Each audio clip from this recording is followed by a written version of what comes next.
El libro de las Memorias de las Cosas es el título del libro ganador del prestigioso Premio Nadal del año 1970.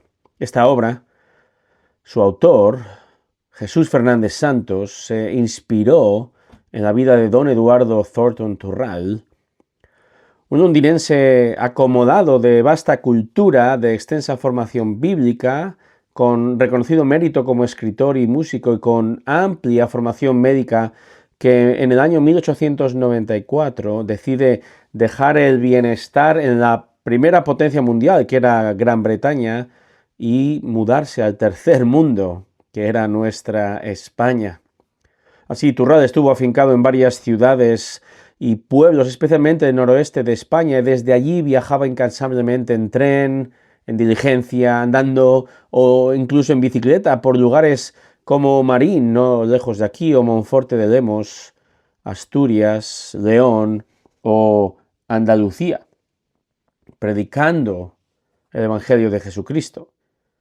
Este hombre vino a la católica España con la firme convicción de ser usado por Cristo, y este impulso ha sido repetido en la historia, y esto nos recuerda que el Evangelio, hermanos, transforma primero al mensajero para luego enviarlo a servir obediente al resto del mundo.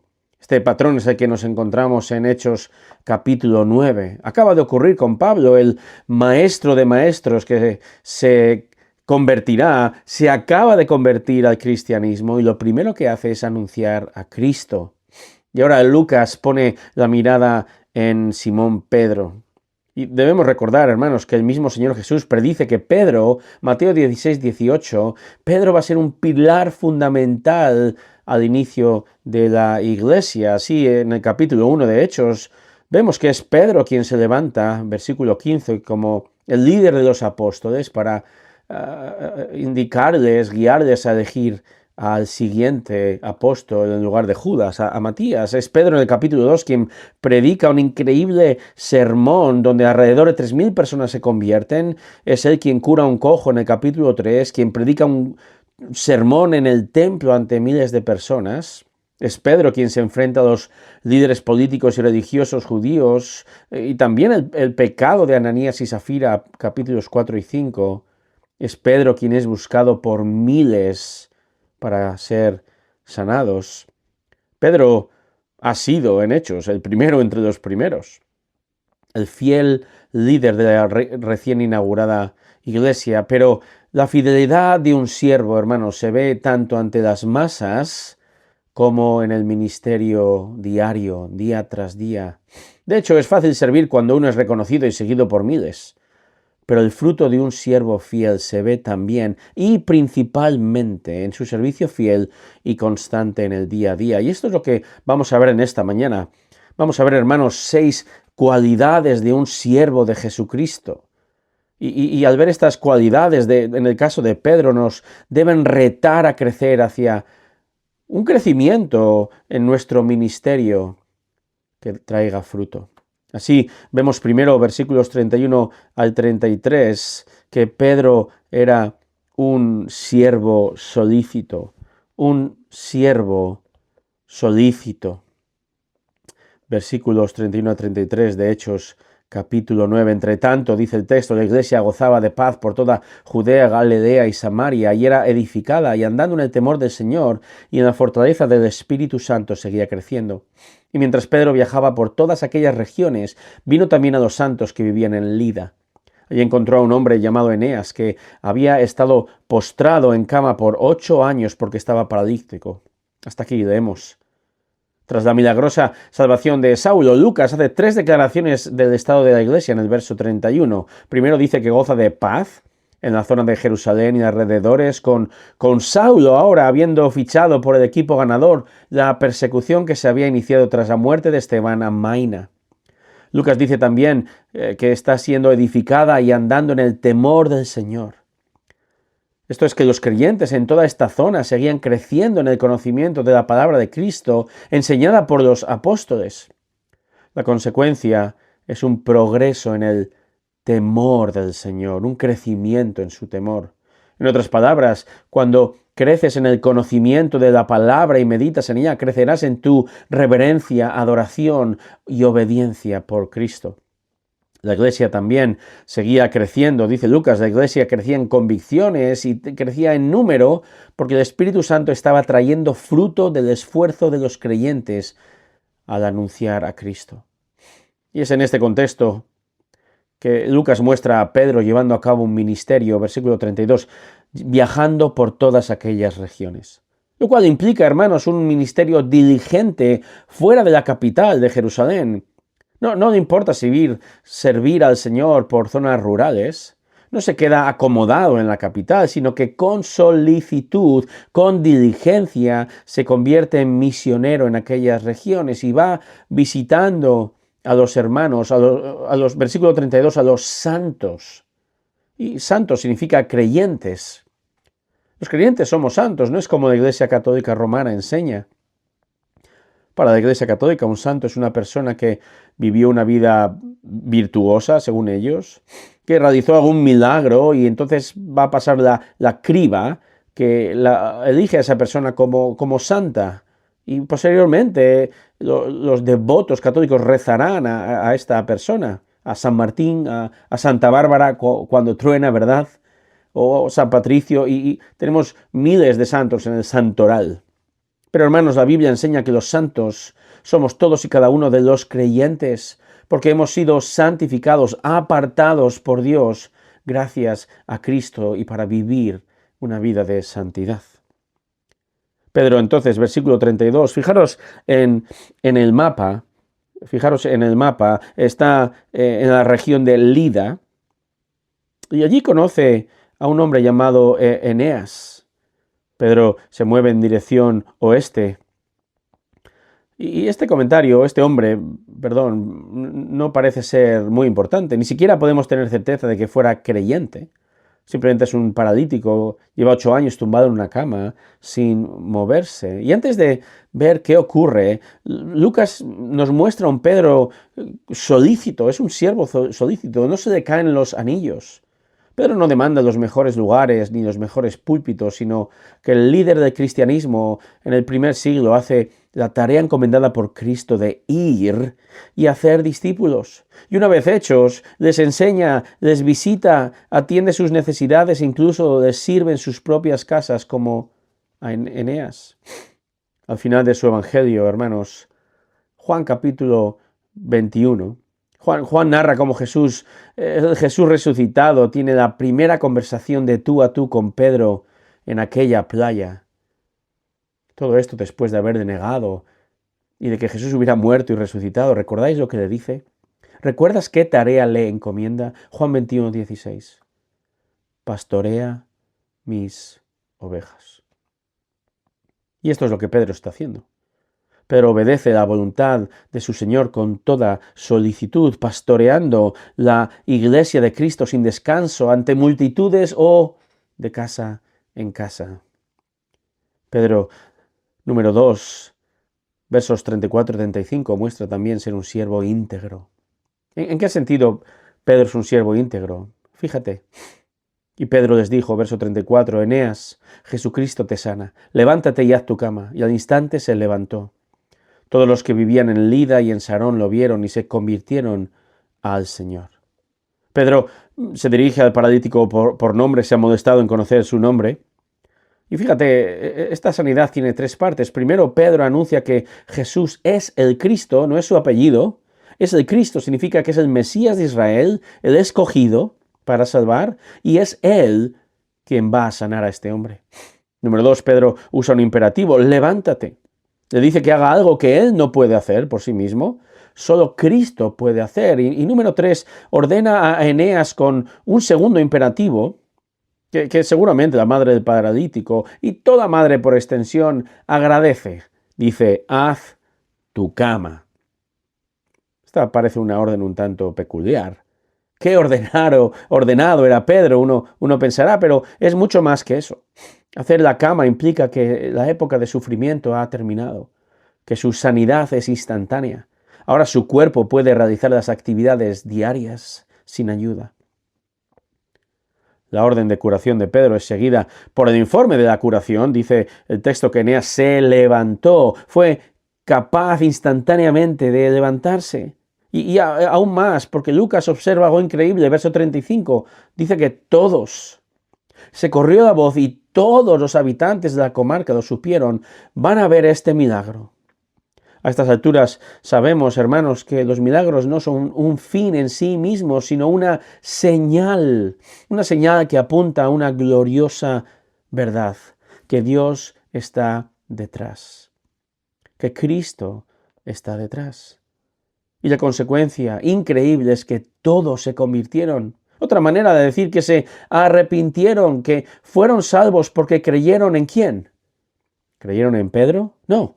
Dice el texto que se convirtieron al Señor. Y aquí es el punto principal. ¿Acaso Pedro va a Eneas y dice, yo te sano? ¿Es mi poder? ¿Pedro acaso pone algún tipo de énfasis en sí mismo? Como digo, en su poder, en su ministerio, en su persona, en su importancia. No. Pedro humildemente dice, Jesucristo te sana.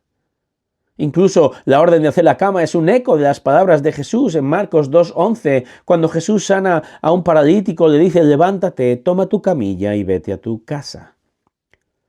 Pedro es un siervo íntegro, porque no apunta a sí mismo, sino a su Señor Jesucristo.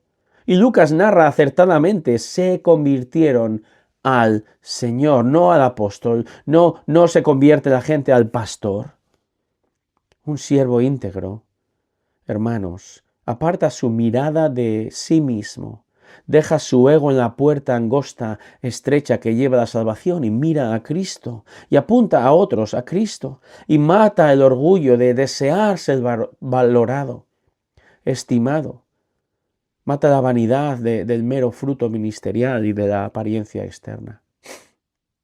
Nada de esto niega los dones espirituales, el esfuerzo solícito, el talento, ni el buen éxito ministerial, pero el centro aquí, el punto es que si tú quieres ser un siervo, una sierva de Cristo, Él es tu audiencia. Cristo es el Señor al que sirves. Es a Él a quien apuntas, sea cual sea el servicio que realizas en tu iglesia.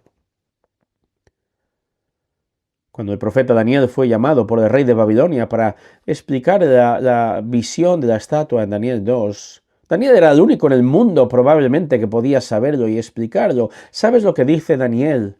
Daniel 2:26. Hay un Dios en el cielo que revela los misterios. En el versículo 30 dice que me ha sido revelado este misterio no porque yo tenga más sabiduría que cualquier otro viviente. Daniel apuntó a Dios. Pedro apuntó a Dios. Lucas apuntó a Dios. Y hermanos, en un momento en la historia de la iglesia, donde el internet, la literatura ha creado tristemente una cultura de pastores celebridad, un gran número de ellos piadosos, pero también muchos orgullosos que se apuntan a sí mismos y su afán de relevancia. Es en este momento cuando el siervo íntegro es un siervo que debe exaltar a Dios en su ministerio y no a sí mismo.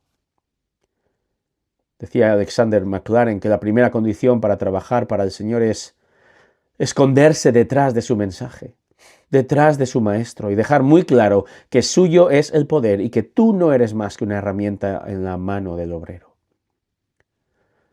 Así que, hermanos, ya sea que Dios te use para convertir un alma, entre comillas, colocar una silla, transportar a un hermano o dar una clase de escuela dominical, no debemos confiar en nuestra capacidad ni atribuirnos ningún mérito, sino digamos como Pablo en 2 Corintios 4:7, tenemos este tesoro en vasos de barro para que la extraordinaria grandeza del poder sea de Dios y no de nosotros mismos.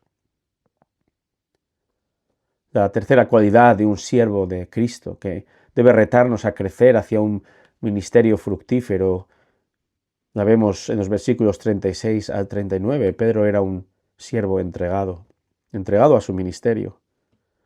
Verso 36, había entonces en Jope una discípula llamada Tabita, que traducido al griego es Dorcas. Esta mujer era rica en obras buenas y de caridad que hacía continuamente, y sucedió que en aquellos días se enfermó y murió, y lavado su cuerpo lo pusieron en un aposento alto. Lucas mueve la cámara, fijaros en el mapa, a una ciudad conocida en la costa, la ciudad llamada Jope. Jope. Conocida, digo, porque este es el puerto donde el profeta Jonás huyó para ir a Tarsis, o quizá venir a Tarsis, si es España. Pero Pedro hace lo contrario que Jonás, no huye de su responsabilidad, sino que es un siervo entregado a su Señor y la expansión del Evangelio. El texto dice que en esta ciudad vive Tabita o Dorcas, una mujer, fijémonos 36, rica en buenas obras y de caridad que hacía continuamente. En otras palabras, Tabita era una sierva del Señor con un ministerio fructífero. Terriblemente enferma y fallece. Los hermanos daban su cuerpo conforme a la costumbre y la colocan en una habitación del piso superior de una casa. Lo común era sepultar el cuerpo bastante rápidamente, pero estos creyentes tienen algo en mente. Porque una sierva tan solícita, tan valiosa para aquellos cristianos, es una gran pérdida. Pero no todo está perdido. En la providencia de Dios, las noticias de la sanación de Eneas habían llegado hasta la costa. El texto dice, verso 38, que como Lida estaba cerca de Jope, los discípulos, al oír que Pedro estaba allí, le enviaron 2 hombres rogándole, no tardes en venir a nosotros. Así que los creyentes envían a buscar a Pedro, ven rápido. Pedro ha estado ministrando con solicitud a unos 30 kilómetros de distancia y Pedro, el siervo fiel y entregado que es, va con ellos. Vemos cómo él está disponible para cubrir en la medida de sus posibilidades las necesidades de los santos. Y ahora se presenta otra gran necesidad. No ha terminado su tarea en Lida, ni mucho menos.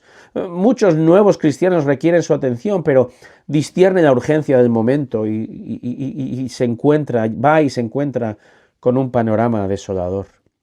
Fíjate en el verso 39. Entonces Pedro se levantó y fue con ellos. Cuando llegó, lo llevaron al aposento alto, y todas las viudas lo rodearon llorando, mostrando todas las túnicas y ropas que Dorcas solía hacer cuando estaba con ellas. Fíjate, todas las viudas lo rodearon llorando. ¿Por qué? Bueno, la razón se encuentra en que no existía pensión de viudedad.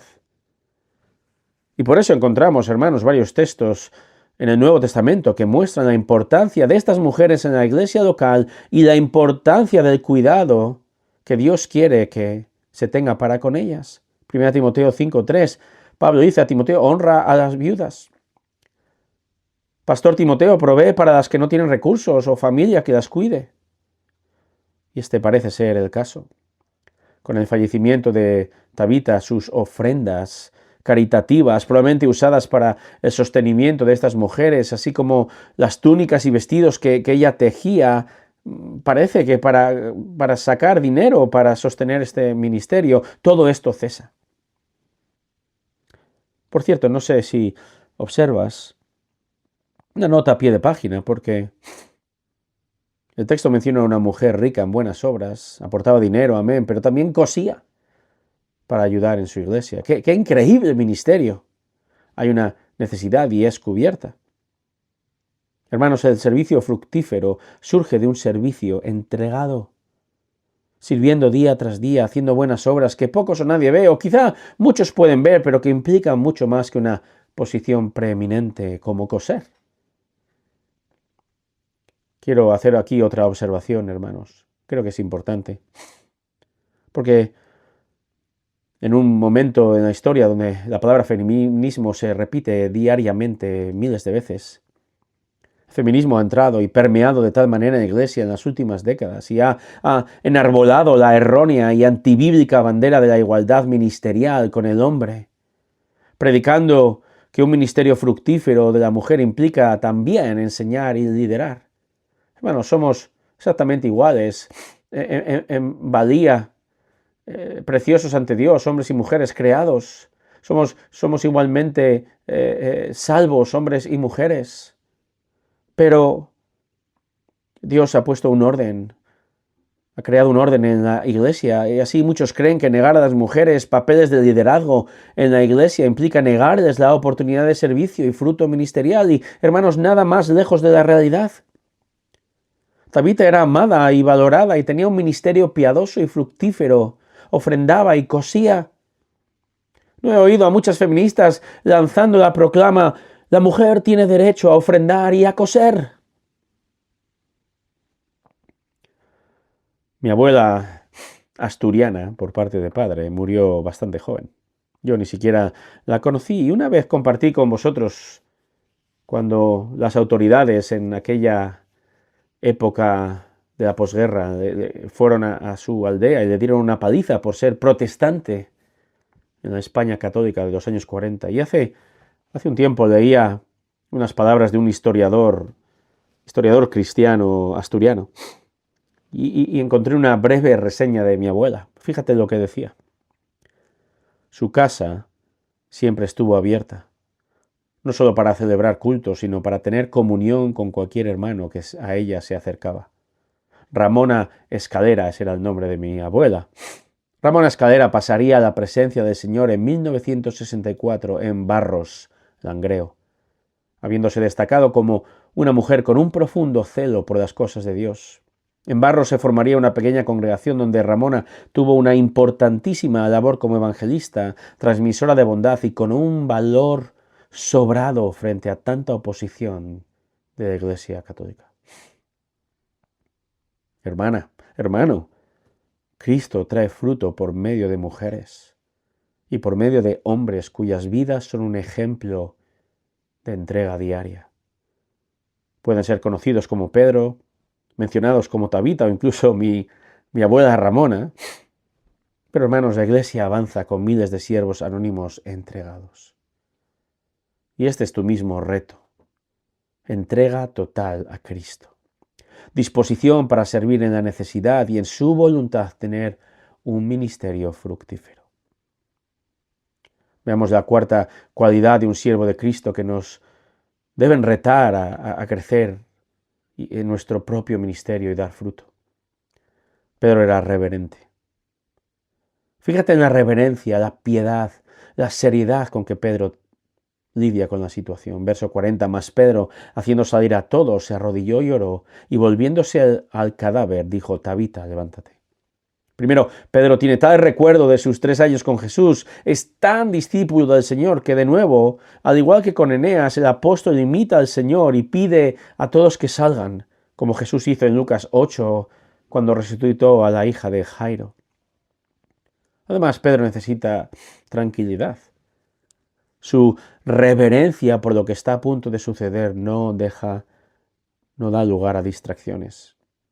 No quiere usar esta situación cual milagrero, pseudo pastor, pseudo apóstol, gritando, tirando a la gente al suelo, alargando piernas y otras parafernalias y mentiras que no hacen más que poner el énfasis sobre ellos mismos y sus milagros, entre comillas, y apartar la vista de Cristo. Y aquí, hermanos, os llamo a tener cuidado. Ten cuidado con lo que ves y escuchas. Identifica a todos estos falsos maestros que predican un cristianismo falso, irreverente, herético, que usan el nombre de Dios para sus propios fines. Le usan cual genio en la botella que sale cuando le invocas, pero esto no es cristianismo, esto es condenación y perdición, por mucho fruto aparente que haya. Pero Pedro es un gran ejemplo de un siervo íntegro, que pone el énfasis en Cristo y no en sí mismo, que sabe que su servicio no depende de él, sino del Señor que le envió y al que tiene profunda e incondicional reverencia, y por eso necesita tranquilidad, por eso se queda solo para arrodillarse y orar ante su Señor. Así todo siervo, todo creyente ha de ser una persona que se arrodilla, puede ser literalmente, puede ser figuradamente, pero que se arrodilla ante el Señor y ora, porque es reverente, porque es dependiente, porque sabe que nada puede hacer por sí mismo, ni un milagro, ni una conversación, ni un sermón, ni repartir un trozo de pan, porque la autoridad no viene de ningún hombre, sino de Cristo, el Señor. Pedro entonces, verso 40, se vuelve al cadáver, la palabra cadáver, por si queda alguna duda. No, ella no está en coma, no está inconsciente, no, lleva al menos un día muerta, es muy cadáver. Y de nuevo, mismo imperativo, levántate. Fíjate en el verso 40, segunda parte, ella abrió los ojos y al ver a Pedro se incorporó. Y él le dio la mano y la levantó. Y llamando a los santos y a las viudas la presentó viva. Qué tremendo ministerio. Qué fruto por parte de un hombre humilde. En el siglo XVI, la reina católica María I gobernaba en Escocia en un periodo de grandes tensiones sociales, políticas y religiosas, y en medio de este contexto un hombre, un pastor llamado John Knox, predicaba fielmente las Escrituras. Y también denunciaba la corrupción política y la idolatría católica y llamaba a la nación al arrepentimiento. La reina María temía a este hombre hasta el punto que la historia recoge una frase famosa atribuida a ella. Dijo: temo las oraciones de John Knox más que todos los ejércitos de Europa. Un creyente reverente, respetuoso en su servicio a Cristo, hermanos, es un arma poderosa y fructífera en la extensión del Evangelio. Es al Señor a quien servimos. Hazlo con suma reverencia, sea cual sea el ministerio que Él te ha dado. La quinta cualidad es que Pedro era valioso. Valioso. Fíjate en el verso 42. Y esto se supo en todo Jope, y muchos creyeron en el Señor. ¿Recuerdas el verso 35? Todos los que vivían en Lida y Sarón lo vieron y se convirtieron al Señor. Pedro ha tenido un gran fruto ministerial. Desde el comienzo de Hechos vemos que por medio de su predicación miles han sido salvos. Pedro ha enfrentado los poderes religiosos y políticos, ha entrado en la cárcel y ha salido libre milagrosamente. Y ahora lo encontramos viajando por el oeste de Israel, sirve con denuedo a los santos, mientras Dios salva a muchos más por medio de él. Hermanos, nadie es imprescindible en el ministerio, absolutamente nadie, empezando por este servidor. Y al mismo tiempo, cuidado de no minimizar el valor de cada creyente que sirve con solicitud, integridad, entrega y reverencia. Estos hombres y mujeres que dan su vida, algunos literalmente por su Señor y su iglesia, son tremendamente valiosos. Pedro, que se ganaba la vida como pescador y había encontrado al Mesías, a Jesús. Fue Jesús mismo quien, mientras Pedro echaba la red al mar, Mateo 4:18, le dijo: seguidme, a Simón y a su hermano Andrés. Seguidme y yo os haré pescadores de hombres. El texto dice, Mateo 4:18, y dejando al instante las redes, le siguieron. Así pasaron de pescadores de peces a pescadores de almas. Y el Señor, como dije, escogió a Pedro para ser un siervo clave al inicio de la iglesia, lo cual no siempre implicó victorias, ¿verdad? Pedro clamó al Señor: no te merezco, soy hombre pecador. Pedro fue amonestado por Jesús. Mateo 16:22, apártate de mí, Satanás, me eres piedra de tropiezo. O cómo no, olvidar cuando negó de forma hipócrita que no conocía a Jesús la noche de la misma crucifixión. Pero así como el alfarero tiene que moldear el barro para crear una vasija, Pedro tuvo que ser muy moldeado, quebrantado, humillado, para entender y convertirse en un siervo valioso del Señor, cuyo ministerio fue ejemplar y fructífero, no perfecto, pero sí ejemplar y fructífero. Así, hermanos, quien quiera ser valioso para la obra de Cristo ha de estar dispuesto a pagar el precio. Ha de estar dispuesto a ser disciplinado en su relación diaria, en su crecimiento con Cristo, en conocimiento de su palabra, en comunión constante con Él, en oración. Ha de estar dispuesto a ser humillado y ha de estar dispuesto a llegar exhausto al cielo. Con todo, he de decir, que ni siquiera esto garantiza el fruto, hermanos. ¿Recuerdas al profeta Jeremías? Pasó 40 años proclamando el arrepentimiento a la nación, siendo perseguido, rechazado y encarcelado. Piensa en Ezequiel 2:7, el Señor le dice, les hablarás mis palabras, escuchen, no dejen de escuchar, porque son rebeldes. Recuerda a Noé, el predicador de justicia, 120 años proclamando la salvación al arca. Al menos se llevó a su familia, y porque les obligaría. Piensa en Esteban, cuyo cuerpo yace aún caliente tras su trágica lapidación por proclamar con fidelidad a Cristo. Hermano, hermana, aprendemos aquí que no es nuestra responsabilidad tener éxito, tener fruto, sino ser fieles, siervos fieles. Haz esto, deja el fruto en manos de Dios, lo veas o no lo veas. Esto es ser valioso a los ojos de Dios, y Él va a tomar esa débil e imperfecta ofrenda y sacará agua espiritual en el desierto espiritual. Por último, hermanos, Pedro fue obediente. Fíjate, verso 43. Y Pedro se quedó en Jope muchos días con un tal Simón curtidor. ¿A qué me refiero con que él fue obediente? Bueno, primero es que necesitaba una O para terminar con el acrónimo de hoy, pero no me lo estoy inventando. Este comentario, cuando lo entendemos en su contexto, abre los ojos al carácter obediente de Pedro, porque Pedro era muy judío. Entendemos esto, o entenderemos esto aún más en el siguiente capítulo 10, pero antes que judío, Pedro está comenzando a comprender que es cristiano. Su cultura y tradiciones pueden ser enriquecedoras, pero ya no le definen. Su identidad está en Cristo. Digo esto porque podemos observar cómo Pedro está moldeando su mente conforme a la voluntad del Señor y no a sus costumbres heredadas. Recuerda que Pedro en el capítulo 8 había ya ido nada menos que a Samaria, a los despreciados samaritanos, y allí ministró a sus nuevos hermanos. Le acabamos de ver ante el cadáver de Dorcas, algo impensable para un judío debido a que la ley le declararía impuro. Y aquí se hospeda con su tocayo, Simón, un curtidor, un hombre que trabaja con pieles de animales. Esto es muy significativo porque este oficio era considerado despreciable en el judaísmo.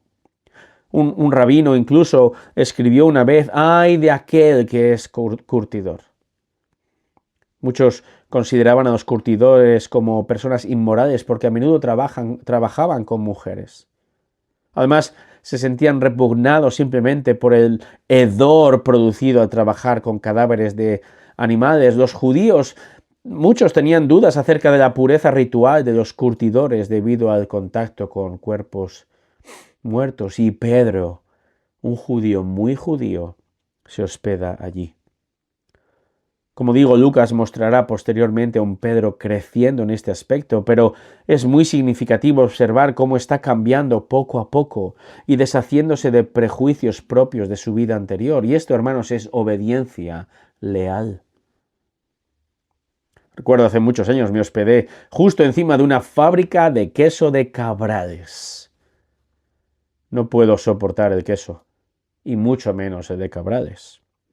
Así que no me imagino el olor en casa de Simón y el panorama ante tanto animal muerto, pero la lección aquí es que Pedro es un siervo obediente y su obediencia lo va a preparar para predicar el Evangelio en el capítulo 10 en casa de nada menos que un centurión romano muy gentil. Pedro va a ser fundamental para llevar el Evangelio a los gentiles y continuar la fructífera extensión del Evangelio de Cristo en el mundo, porque es un siervo imperfecto pero obediente a Cristo, obediente por encima de todo y todos, incluidas sus costumbres y prejuicios. Comenzábamos con un inglés y terminamos con otro. Un favorito personal mío, John Charles Ryle, J.C. Ryle. Ryle nació en 1816 y él fue el primer obispo anglicano de la ciudad de Liverpool. Y este siervo de Dios En sus propias palabras, se caracterizó por una doctrina clara, gracia real y un Cristo vivo. Pero antes de ser conocido, Ryle había sufrido la quiebra familiar, había enfermado de gravedad e incluso enviudó en 2 ocasiones. Mucho podría decir de él, pero os cito algo que escribe en su libro Cristianismo Básico. Y en su absolutamente brillante capítulo acerca de la necesidad de orar, Ryle dice lo siguiente: puedes estar muy seguro de que las personas caen en privado mucho antes de caer en público. De hecho, Ryle a continuación cita a Pedro. Como Pedro primero desoyen la advertencia del Señor de velar y orar, y luego como Pedro su fuerza se desvanece y en la hora de la tentación niegan a su Señor. El contexto de Ryle escribiendo era caer en pecado e incluso apostatar, pero esta frase me hacía reflexionar en un par de aspectos. Puedes estar muy seguro de que las personas caen en privado mucho antes de caer en público. Y quiero reflexionar a partir de aquí de 2 maneras. Primero, preguntándote, ¿quieres servir al Señor? ¿Deseas ser usado por Él? ¿Deseas tener un ministerio fructífero? Y creo no equivocarme al decir que si esta pregunta se la hago a creyentes, la inmensa mayoría diríais, por supuesto, y contestaríais acertada, sincera y bíblicamente. Ahora bien, esta pregunta puede ser similar a la que se puede hacer a un joven entusiasmado ante la presencia de un virtuoso violinista. Si uno le preguntase al joven, ¿desearías poder tocar así este instrumento? Contestaría, sin duda. Pero si le preguntáramos, ¿estás dispuesto a sacrificarte y ser disciplinado día tras día durante el resto de tu vida? ¿Qué dirían? Bueno, hermanos, es fantástico tener buenos deseos y metas, especialmente en lo referente a lo espiritual, en el servicio al Señor, pero tristemente muy a menudo no estamos dispuestos a pagar el precio y muy a menudo caemos en lo privado. No apostatamos, puesto que el creyente no pierde su salvación, pero sí que somos negligentes en nuestra lectura, en nuestro crecimiento diario, en nuestro diligente moldeamiento de la mente desde la palabra de Dios. Somos negligentes porque no estamos dispuestos a morir a nosotros mismos y orar y amar al prójimo y amar al incrédulo hasta el punto de anunciarle a Cristo. Todos queremos servir. Todos deseamos tener gran fruto, anhelamos incluso, como digo, ser fructíferos, pero muy a menudo tales deseos quedan en eso, en deseos, y pasan los días y las semanas. Así que permíteme ser lo más pastoral posible aquí, porque desear servir al Señor sin amar en privado al Señor es empezar la casa por el tejado. Es aún peor, me temo, un engaño, es rechazar al Señor. Así que si amas a Cristo, si te has convertido, sería un peligro desear servir sin desear a Cristo. Y déjame decirte también a ti que no crees en Cristo, que si vienes aquí y te sientes bien y aún tienes deseo de actividad, de hacer algo, lo primero que tienes que hacer, la primera actividad, es rendir tu vida a Cristo. Es convertirte en su siervo, porque ahora mismo eres su enemigo. Ven a Cristo, mira la cruz, mira tu pecado, entiende tu condenación eterna y entiende también que Cristo murió para darte vida y perdón. Hermano, como digo, un siervo de Cristo negligente en su servicio a Cristo es un siervo desobediente. Un siervo de Cristo caracterizado por la negligencia es una contradicción, es un siervo de sí mismo y no es digno de ser llamado discípulos. Si lo prefieres, puedo volver a usar a J.C. Ryle. Él decía, es necesario asestar un golpe al cristiano perezoso, al fácil, al adormecido de estos últimos tiempos, que no ve ninguna belleza en el celo. Entonces, ¿qué tengo que hacer? Te preguntarás o debes preguntarte. Tienes que despertar del letargo. Piensa, examina en tu corazón, y si has negado al Señor siendo negligente, apático, perezoso en privado, arrepéntete y comienza con gran celo a coser ropa a las viudas o aquello que tu pastor considere. Recuerda, el Evangelio transforma primero al mensajero y así debe ser, querido cristiano. ¿Has sido transformado? ¿Estás siendo transformado? Entonces, despierta, esfuérzate para ser usado y servir obediente a Cristo, sirviendo a la iglesia de Cristo. Número 2, esto es lo que Pedro hizo. Cayó, pecó, muchas veces, pero aquí es presentado como un gran ejemplo de un hombre transformado al servicio de Cristo de una manera fructífera. Un hombre solícito, diligente en su ministerio, íntegro, sin doblez, sin orgullo, apuntando a Cristo siempre. Un hombre entregado, en todo momento dispuesto a servir. Un hombre reverente y piadoso y valioso también, siendo una herramienta útil para la extensión del Evangelio. Un hombre obediente, incluso superando prejuicios e incomodidades. Un siervo. Puedes decir, yo soy así. No perfectamente, pero puedes decir, me caracterizo por estas cualidades, porque este es el reto para ti y para mí desde el texto. No se trata de sanar paralíticos o resucitar muertos. Ese tiempo terminó con los apóstoles en el siglo I. El reto hoy es crecer en carácter cristiano para crecer entonces en servicio y fruto en la voluntad de Dios. Estas cualidades no son solamente para los grandes hombres y mujeres de la fe. Vemos el servicio obediente y fiel a Cristo se ve a menudo en público, pero hermano, hermana, esto comienza en la privacidad de tu corazón, en tu habitación. Quien eres en privado se manifestará en público. El Jesús resucitado le preguntó a Pedro 3 veces en aquella playa, ¿me amas? ¿Me amas? ¿Me amas? Pastorea mis ovejas. ¿Me amas? Demuéstralo sirviendo a mi iglesia. Y vaya si lo hizo, ¿verdad? Pedro mostró una piedad, un carácter de siervo, no perfecto, pero sí ejemplar. Y hoy Jesús te pregunta igualmente, ¿de veras que me amas? Entonces comienza por ser solícito, íntegro, entregado, reverente, valioso y obediente, en lo grande y en el ministerio pequeño, en público y en privado. Y sírveme, dice Jesús. Sé usado por mí y yo me encargaré del fruto. Oremos. Señor, gracias por la oportunidad que nos das de servirte. Señor, perdónanos por ser siervos negligentes. Oh Señor, perdónanos por pensar que muchas veces sí queremos servir, pero no estar dispuestos a pagar el precio día tras día. Señor, nuestro deseo, nuestra meta debe ser crecer en piedad, crecer en nuestra relación contigo, para ser hombres y mujeres, siervos y siervas que tengan un ministerio para tu gloria y que tú traigas el fruto a tu tiempo, Señor. Usa a esta iglesia para proclamar esta verdad, para proclamar tu verdad.